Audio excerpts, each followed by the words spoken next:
నమస్తే, welcome to RTV. ఈరోజు వరంగల్లోని భద్రకాళి అమ్మవారి ఆలయంలో గౌరీ నక్తంని పురస్కరించుకొని భగ్దేశ్వర స్వామికి ఇక్కడ అయితే అన్నపూజ కార్యక్రమాన్ని నిర్వహిస్తున్నారు. అసలు ఈ కార్యక్రమం యొక్క విశిష్టత ఏంటి, ఈ పూజ యొక్క ఫలితం ఏంటనేది ఇక్కడ స్వామివారిని అడిగి తెలుసుకుందాం. ప్రస్తుతం మనతో భద్రకాళి ఆలయం ప్రధాన అర్చకులు శేషు గారు మనతో ఉన్నారు.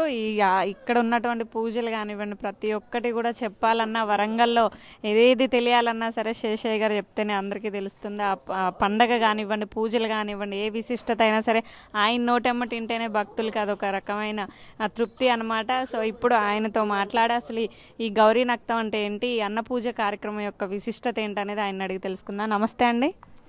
సౌభాగ్యవతి భవ. అంటే అసలు ఈ గౌరీ రత్నం అంటే ఏంటండి, అలానే ఈ అన్న పూజ అంటే అసలు ఏంటి?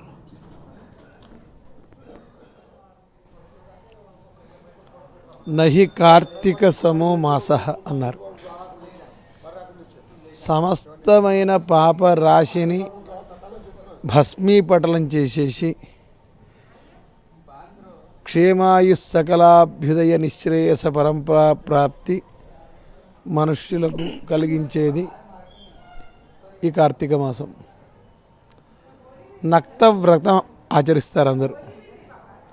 అంటే పొద్దున్నుంచి రాత్రి దాకా ఉపవాసం ఉండి రాత్రి భోజనం చేస్తారు. దీన్ని నక్త వ్రతం అంటారు. ఇలా 30 రోజులు ఈ కార్తీక మాసం ఈ నక్త వ్రతం ఆచరించి ఈరోజు మార్గశిర శుద్ధ పాడ్యమి నాడు దీన్ని గౌరీ నక్తం అంటారు. ఈరోజు ఉపవాసం ఉండి ఈరోజు స్వామిని ఆరాధించి, శంకరుణ్ణి కానీ విష్ణువుని కానీ ఆరాధించి శంకరునికి అన్నపూజ చేసి ఆ అన్నాన్ని స్వీకరించి ఈ నక్త వ్రతాన్ని ఇవాళ సమాప్తం చేస్తారు. నెల రోజులు శివపరంగా శివుణ్ణి ఉద్దేశించి మనం ఉపవాసం చేశాం, నక్తవ్రతం చేశాం.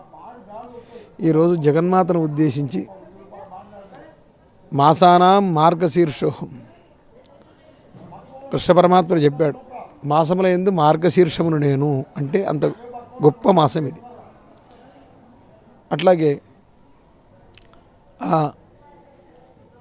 గౌరీ శంకరుల యొక్క పరిపూర్ణమైన అనుగ్రహాన్ని పొందడానికి చేస్తారు. అన్నపూజ ఎందుకు చేయాలి శంకరుడు కంటే? గుళ్ళో హుండీలో డబ్బులు వేస్తాం, దేవుడికి డబ్బులు లేవనా? మనకు దేవుడే కదా ఇచ్చేవాడు, మరి ఎందుకు వేస్తున్నాం? గుణ విశేషే ఫల విశేష. ఆ పరమాత్ముడు మనకు అనుగ్రహించినది కృతజ్ఞతాభావంతో ఏ కొద్దిగా సమర్పించినా 1000 రెట్లు మళ్ళీ ఇచ్చేస్తాడు ఆయన. ఆ జగన్మాత అట్లా ఇచ్చేస్తూ ఉంటుంది. అందుకోసం అట్లాగే మనం ఏ ఆహారాన్ని భుజిస్తున్నామో ఆ ఆహారంతో స్వామికి అర్చన చేయడం వల్ల మనకు అన్న సమృద్ధి జరుగుతుంది. ప్రతిదీ సమృద్ధిగా ఉండాలి, బాగా ఐశ్వర్యం ఉండాలి. ఐశ్వర్యం ఉంటే ఐశ్వర్యం నువ్వేమైనా బంగారం మెతుకులు తింటావా?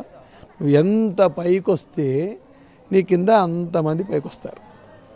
అందరూ మళ్ళా సంపాదించలేరు, మళ్ళా చదువుకోలేరు. కాబట్టి ఎందుకు బాగా చదువుకోవాలి? నీ చదువు మిగతా వాళ్ళ అంధకారాన్ని నీలాగా చదువుకోలేని వాళ్ళ అంధకారాన్ని నీ చదువు పొడగొడుతుంది, నీ తపస్సు. ఎందుకు బాగా ఐశ్వర్యం సంపాదించాలి? ఐశ్వర్యాన్ని ఎందుకు కలిగి ఉండాలి? నీ ఐశ్వర్యం మిగతా వాళ్ళ దారిద్ర్యాన్ని పొడగొడుతుంది. కాబట్టి అజరా మరవత్ ప్రాజ్ఞ విద్యామర్థంచ సాధయేత్ గృహీత యువకేశేషు మృత్యురాధర్మం ఆచరేది. నాకు చావు రాదు, ముసలితనం రాదు అని ఎప్పుడు చదువుకుంటూ ఉండాలి, లేకపోతే సంపాదిస్తూ ఉండాలి. Out of your knowledge people will get rid of with their ignorance, out of your wealth people will get rid of with their poverty.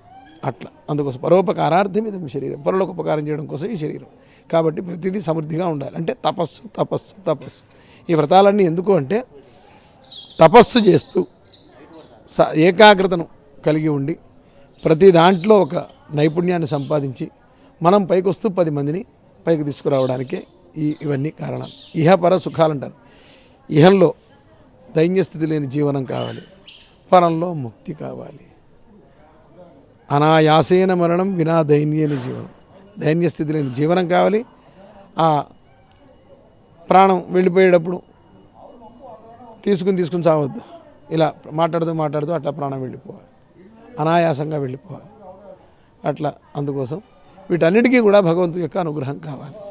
అందుకోసం ఎన్నో వ్రతాలు ఈ మాసంలో, ఇంకా కార్తీక మాసమే అలా అనుకుంటే మార్గశిర మాసం ఎంత గొప్పది అంటే, మార్గశిర శుద్ధ పంచమి నాగపంచమి అంటారు. ఆ రోజు